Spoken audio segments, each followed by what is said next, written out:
जय हिंद दोस्तों, मैं एसपी सर आप सभी मित्रों का सदाशिव कोचिंग क्लासेस के यूट्यूब चैनल पर हार्दिक स्वागत करता हूं। दोस्तों DElEd BTC fourth semester complete mathematics section के अंतर्गत चैप्टर 14 चतुर्भुज वर्ग, आयत, समचतुर्भुज, समांतर चतुर्भुज एवं समलंब चतुर्भुज चल रहा है, जिसके अंतर्गत दोस्तों आप सभी मित्रों ने अभी तक लेक्चर 3 तक का अध्ययन कर लिया है। यानी दोस्तों आज की क्लास में लेक्चर कौन सा होगा? चौथा होगा।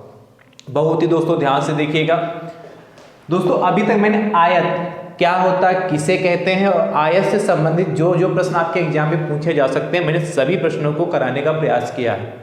आज की क्लास में दोस्तों वर्ग क्या होता है, यानी कि स्क्वायर क्या है, वास्तविकता में किसे कहते हैं, इस पे चर्चा करेंगे और इससे संबंधित प्रश्न लगाएंगे। तो दोस्तों हेडिंग डाल लीजिए वर्ग, स्क्वायर। दोस्तों DElEd fourth semester mathematics section के अंतर्गत जितना भी मैंने अभी तक आप सभी मित्रों को सिखाया है, यदि आपने अभी तक नहीं सीखा और सीखना चाहते हैं तो दोस्तों उसके लिए प्लेलिस्ट बनाई जिसका नाम है डीएलएड फोर्थ सेमेस्टर मैथ्स 2024। इस नाम से प्लेलिस्ट बनी। जैसे आप इस पर क्लिक करेंगे तो जितना भी मैंने अभी तक सिखाया सब कुछ आप चैप्टर वाइज सीरियल से देख पाएंगे। दोस्तों यदि आप चैनल पर नए हैं तो आप अपने YouTube चैनल को सब्सक्राइब जरूर करिएगा। चलिए ध्यान से देखिए, वर्ग कहते किसे वास्तविकता में? तो दोस्तों वर्ग एक प्रकार का क्या है? चतुर्भुज है। और वर्ग में आप जानते हैं वर्ग की चारों भुजाएं आपस में बराबर होती है तथा प्रत्येक कोण समकोण होता है। जानते हैं कि नहीं जानते? लिख लीजिए, फिर अच्छे से और समझाता हूं। लिखिएगा, चार भुजाओं से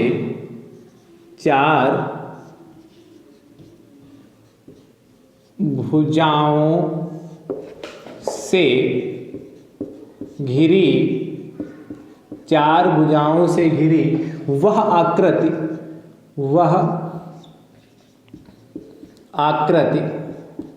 जिसका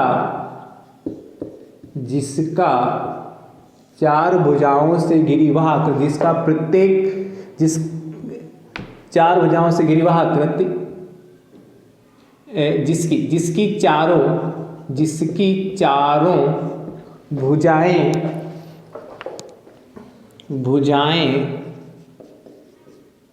बराबर होती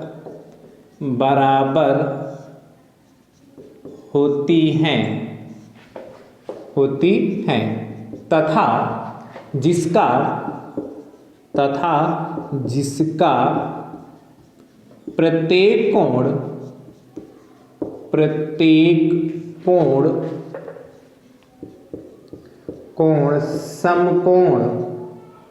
प्रत्येक कोण समकोण होता है,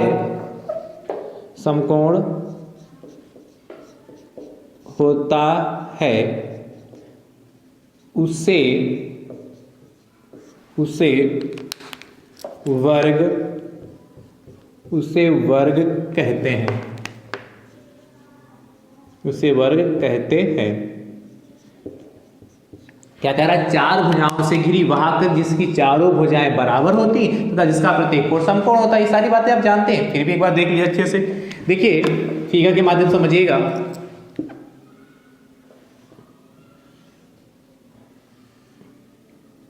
देखिए यह हमारा जो ABCD है, लग रहा है वर्ग, थोड़ा बनाए।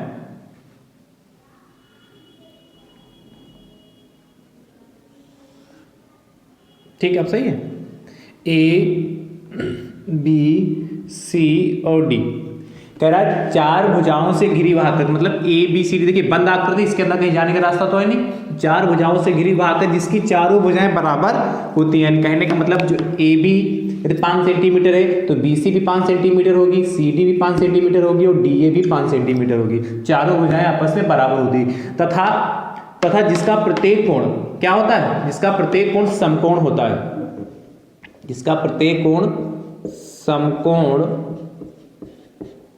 मतलब 90 डिग्री, इसका प्रत्येक कोण समकोण होता है। यानी कहने का मतलब है एंगल A भी 90 डिग्री का होगा, एंगल B भी 90 डिग्री का होगा, हाँ इसी प्रकार एंगल सी भी 90 डिग्री का होगा और एंगल डी भी आपका 90 डिग्री होगा। जिसका प्रत्येक कोण 90 डिग्री होता है उसे हम क्या कहते हैं, वर्ग कहते हैं। यानी चारों भुजाएं बराबर हों और प्रत्येक कोण 90 डिग्री होगा, वह हमारा क्या कहलाएगा, वर्ग कहलाएगा। ध्यान से देखिएगा, नोट पॉइंट लिखिएगा। अच्छा एक चीज़ और देख लीजिए यहाँ से, यानी कि इसको यदि हम लिखें थोड़ा और नोट से पहले, यानी हम कह सकते हैं क्या, जो ए बी होगा वह बी सी के बराबर होगा, सी डी के बराबर होगा और डी ए के बराबर होगा।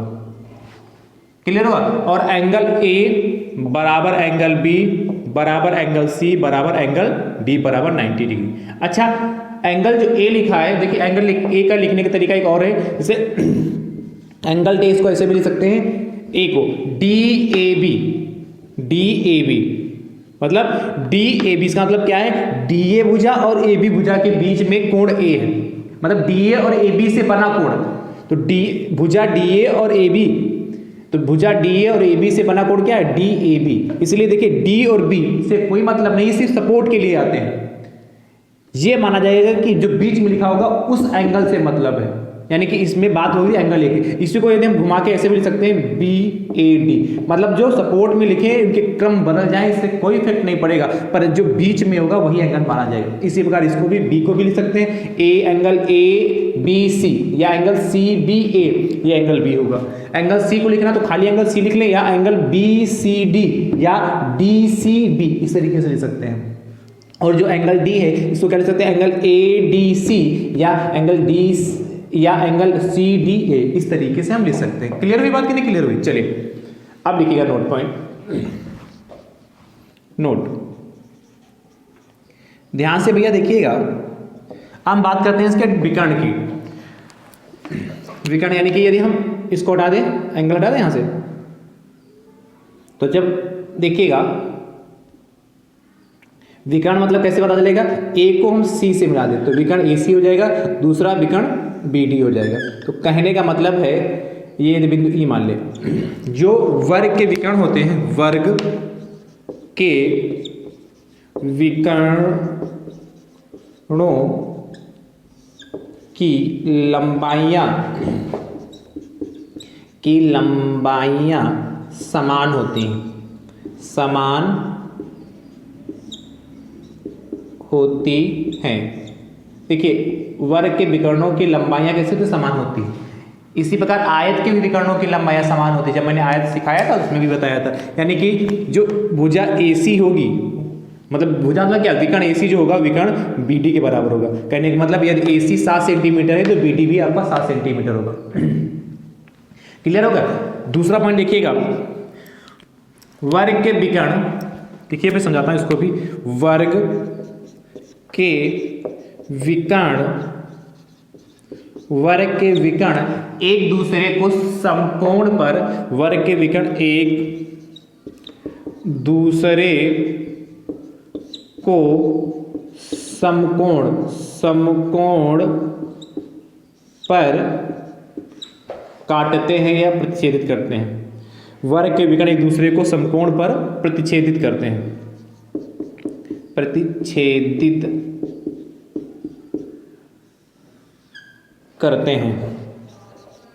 करते हैं।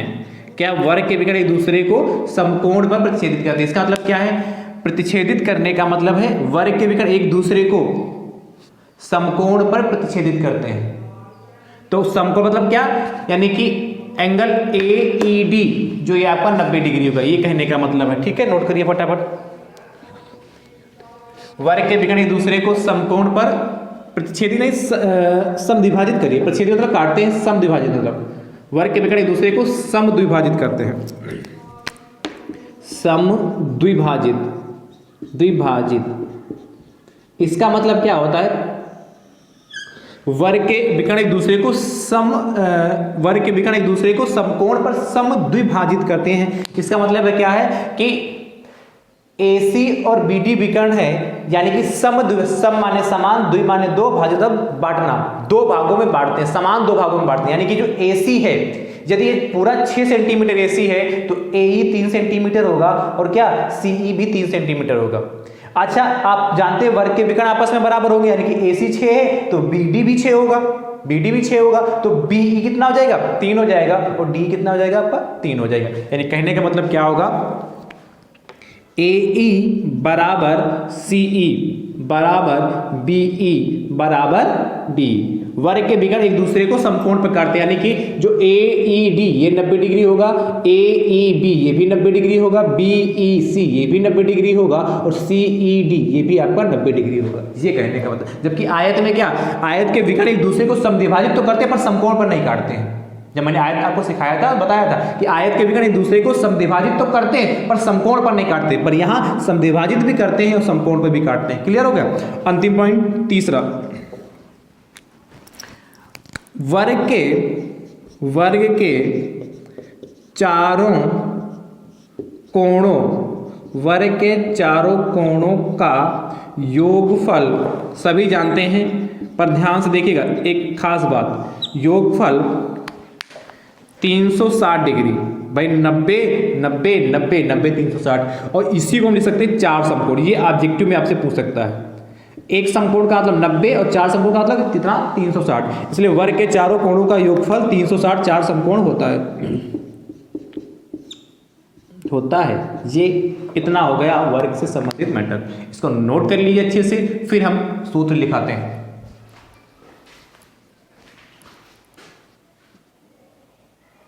ठीक है, चलिए ध्यान से देखिएगा। अब हम चर्चा करते हैं सूत्रों पर कि कौन कौन से सूत्र इसमें यूज होंगे।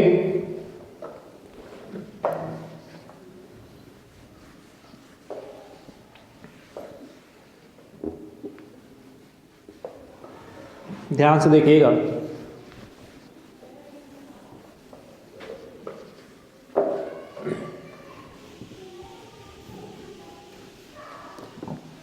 देखिए पहला सूत्र, पहले एक बार मैं वर्ग बना दे रहा हूं इधर।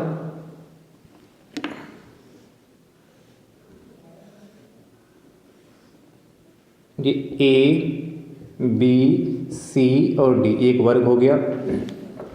फिर डाल लीजिए महत्वपूर्ण सूत्र। पहला सूत्र है वर्ग का क्षेत्रफल, वर्ग का क्षेत्रफल एरिया ऑफ स्क्वायर।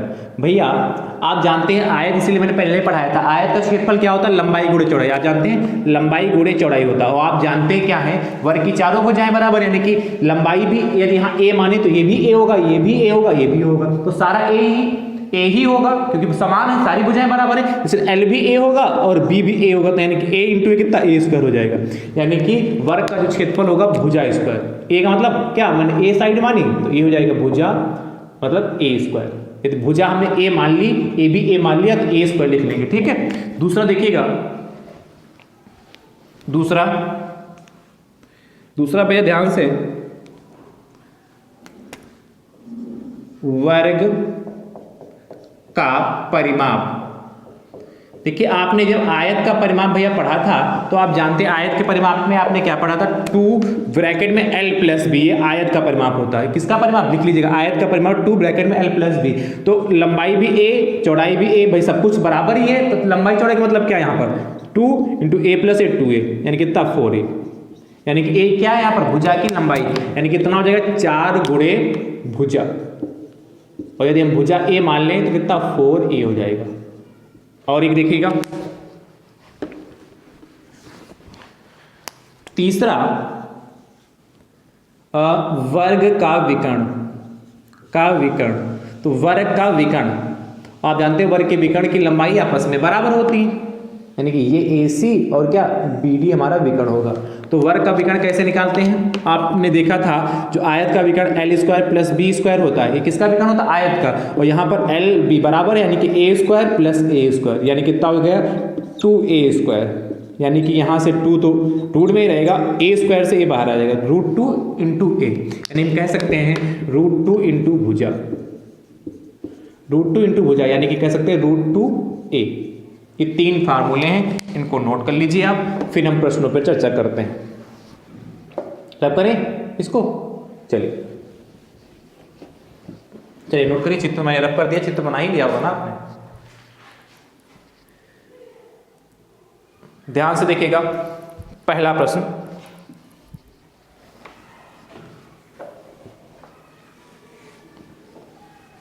इस चैप्टर का तो प्रश्न संख्या 21 होगा क्योंकि इसके पहले मैंने 20 प्रश्न प्रोवाइड करा लिए, पर वर्ग से संबंधित पहला प्रश्न है, वैसे 21 नंबर। ध्यान से देखिएगा, आपसे कह रहा है यदि, ध्यान सुनिएगा, यदि एक वर्ग की भुजा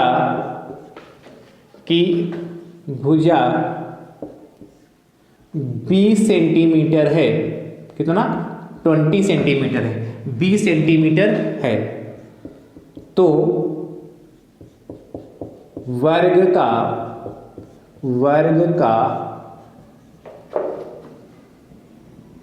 क्षेत्रफल, तो वर्ग का क्षेत्रफल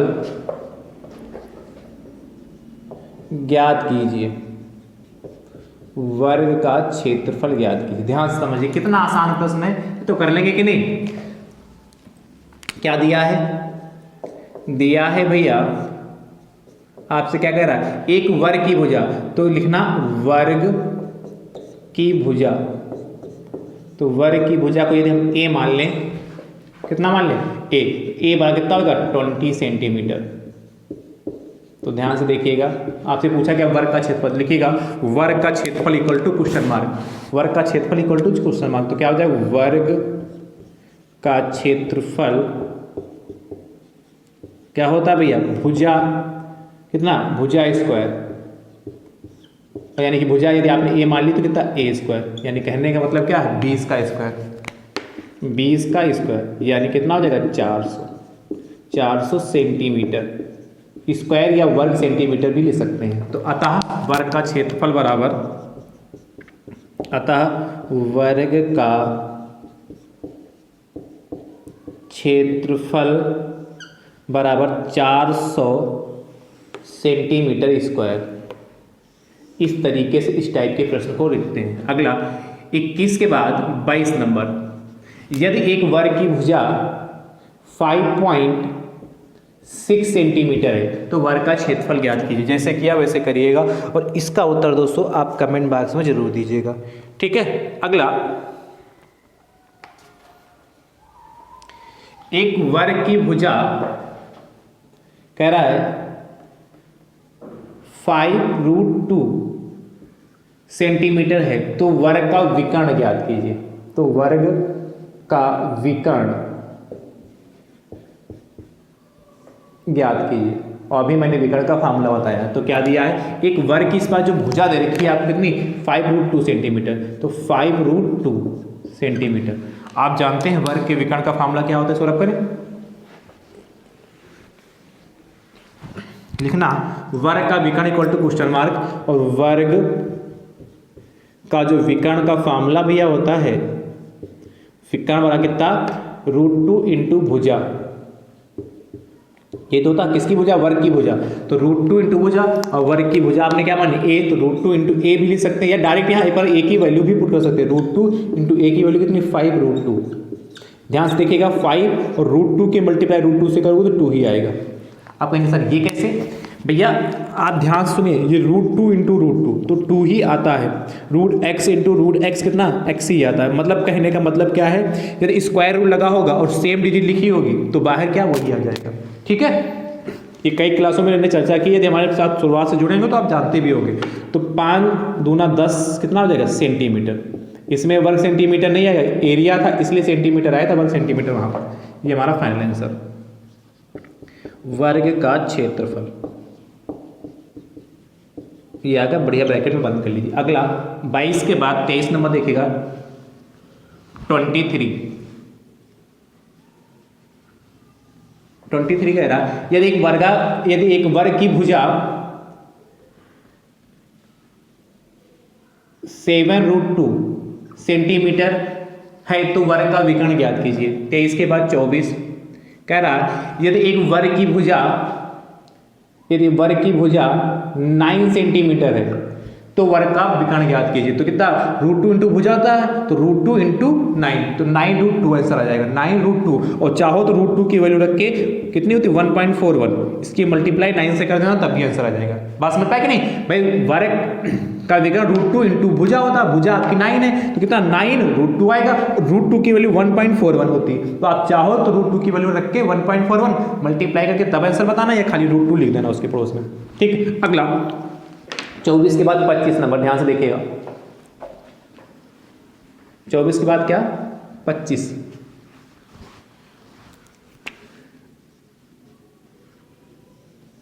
25 नंबर दोस्तों क्वेश्चन आपसे कह रहा है, ध्यान से देखिएगा, कह रहा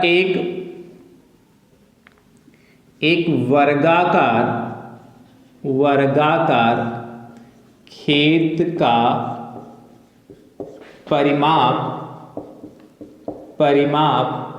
480 मीटर है, 480 मीटर है।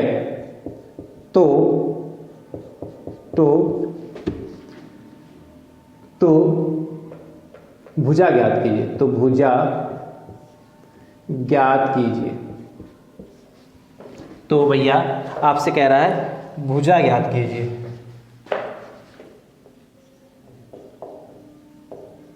या भुजा की जगह कर लीजिए, भुजा इससे जगह तो भुजा की जगह करो क्षेत्रफल ज्ञात कीजिए, तो क्षेत्रफल ज्ञात कीजिए।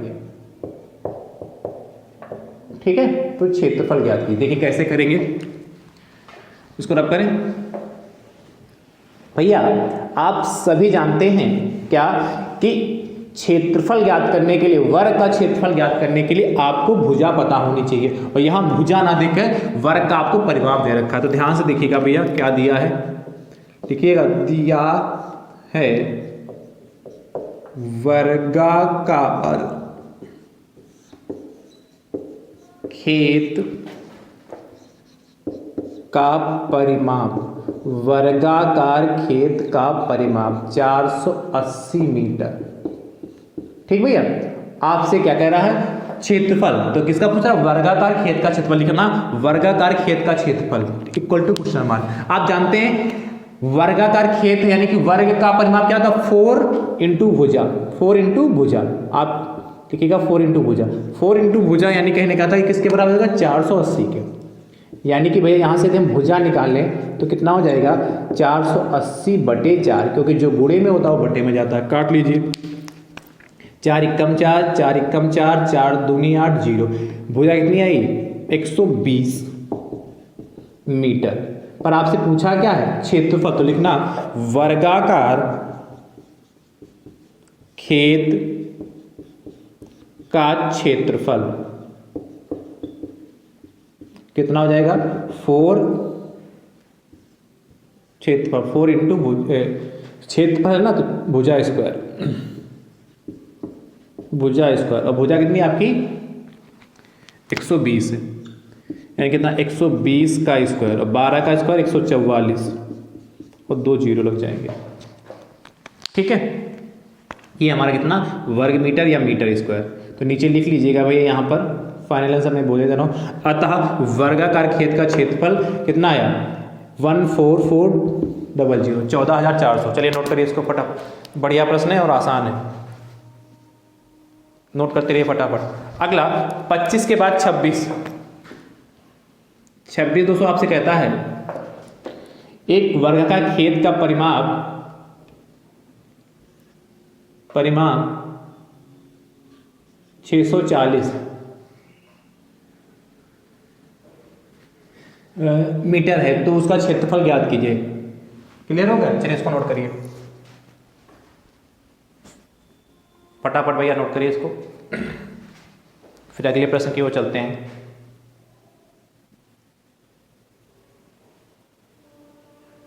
ठीक भैया, अगला तो ये तो हमारा हो गया, ये 27 नंबर है ना। चलिए अगला देखिएगा, कह रहा है, इसको रब करें। 27 के बाद भैया 28 नंबर, इसको रब कर दें। 28 नंबर आपसे जा 28। एक वर्गाकार पार्क की भुजा, एक वर्गाकार पार्क की भुजा 30 मीटर है, 30 मीटर है। इस पार्क के चारों ओर अंदर से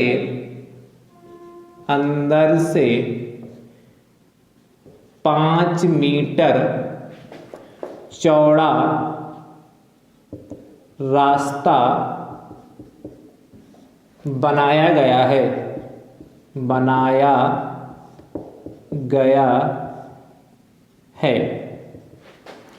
रास्ते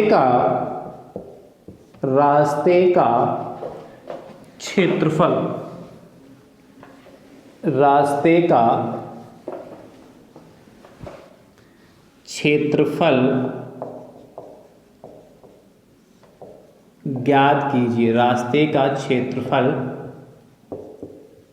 ज्ञात कीजिए। ध्यान से समझिए, एक वर्गाकार पार्क की भुजा 30 मीटर, इस पार्क के चारों ओर अंदर से क्या कहा गया कि 5 मीटर चौड़ा रास्ता बनाएगा। तो आपसे कह रहा है रास्ते का क्षेत्रफल ज्ञात कीजिए।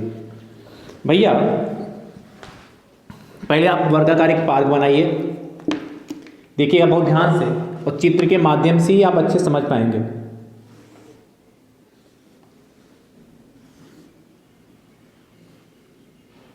ठीक है,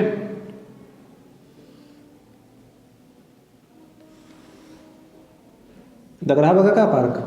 ठीक है, एक वर्गाकार पार्क जिसका नाम है ए बी सी और डी। ठीक है, कह रहा है एक वर्गाकार पार्क की भुजा 30 मीटर है, तो ये जो ए बी भुजा 30, तो आप जानते हैं वर्ग की सभी भुजाएं बराबर होती है, ये भी 30, ये भी 30, ये भी 30। आगे कह रहा है इस पार्क के चारों ओर अंदर से 5 मीटर चौड़ा रास्ता बनाएगा। जो पार्क एक वर्गाकार ए बी सी डी है, इस पार्क के चारों ओर अंदर से आपसे कह रहा है 5 मीटर चौड़ा रास्ता बनाए चारों ओर। तो ध्यान से देखिएगा,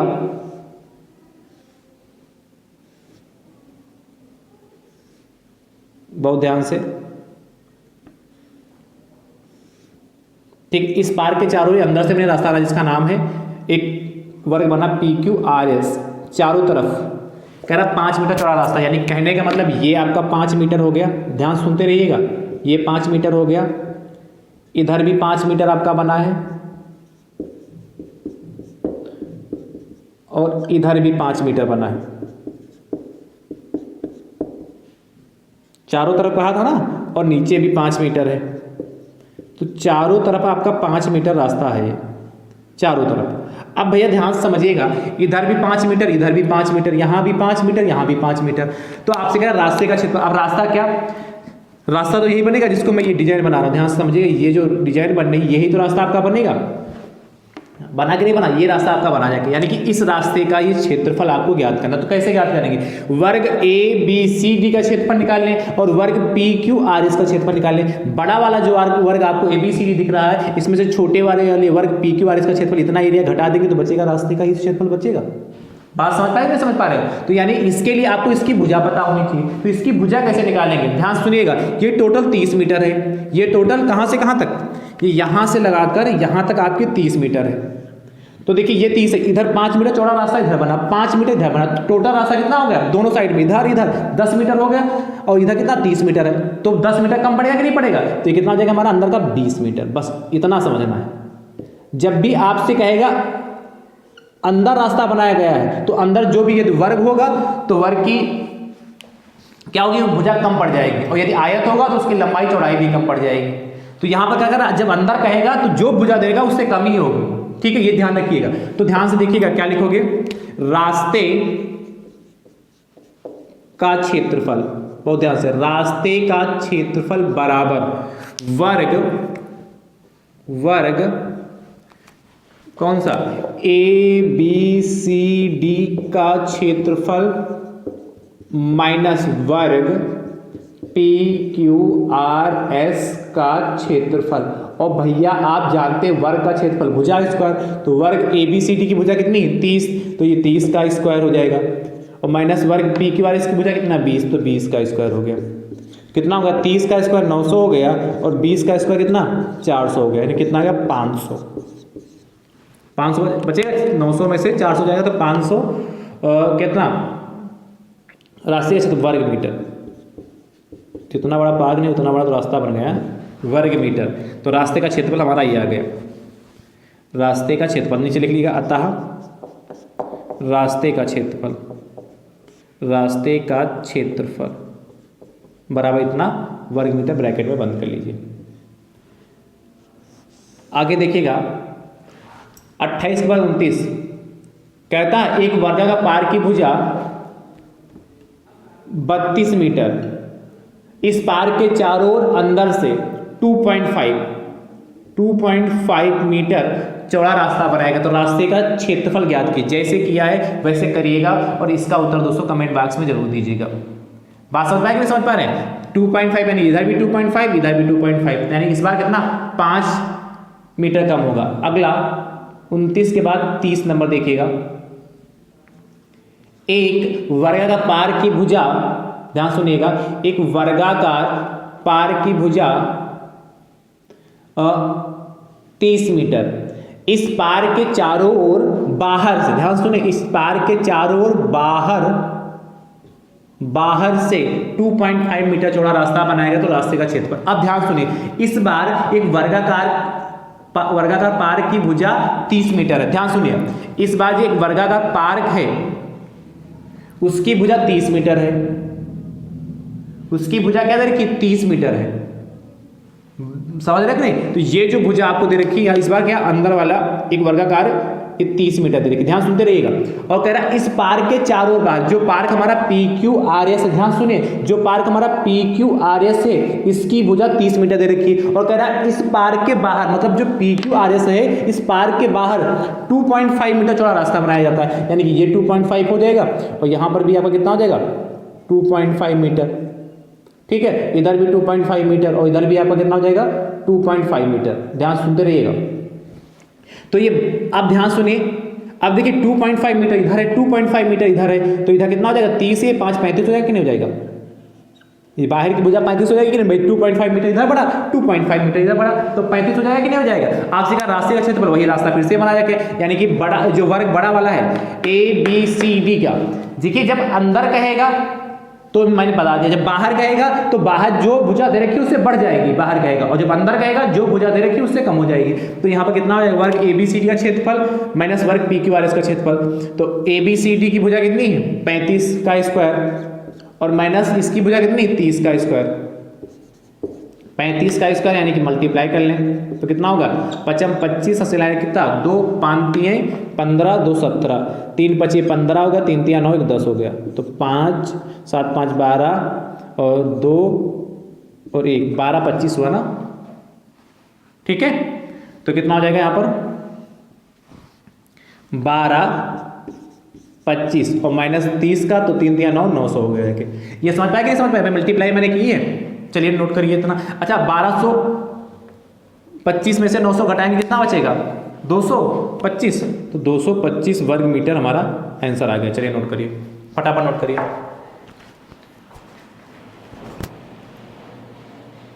ठीक है, चलिए तो ये हमारा हो गया 1225। ध्यान से देखिए, यहां पर एक बार देख लीजिए, घटाएंगे तो 225 हो 10 325 होगा ना भाई। 5 में से 0 जाएगा तो 5 बचेगा, 2 में से 0 जाएगा 2 बचेगा और 12 में से 9 जाएगा तो कितना बचेगा 3 ही तो बचेगा। चलिए अगला 30 के बाद 31 कह रहा है एक वर्गाकार पार की भुजा 55 मीटर है, इस पार के चारों ओर बाहर से 2.5 मीटर चौड़ा रास्ता बनाया गया है। रास्ते का क्षेत्रफल ज्ञात कीजिए, रास्ते का क्षेत्रफल ज्ञात कीजिए। ठीक है, जैसे किया वैसे करिएगा और इसका उत्तर दोस्तों आप कमेंट बॉक्स में जरूर दीजिएगा। नोट करिए फटाफट, नोट करते रहिए भैया।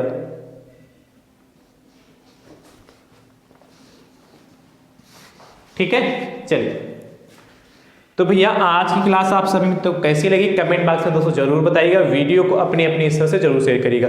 आज जो दोस्तों वर्ग से संबंधित जो प्रश्न आपके एग्जाम में बन सकते हैं मैंने वो कराने का प्रयास किया है, इन्हें बहुत ध्यान से लगाइएगा। अब हमारी जो मुलाकात अगले लेक्चर में होगी, तब तक के लिए आप सभी मित्र स्वस्थ रहिए, मस्त रहिए, मुस्कुराते रहिए। थैंक यू सो मच दोस्तों, राधे राधे दोस्तों।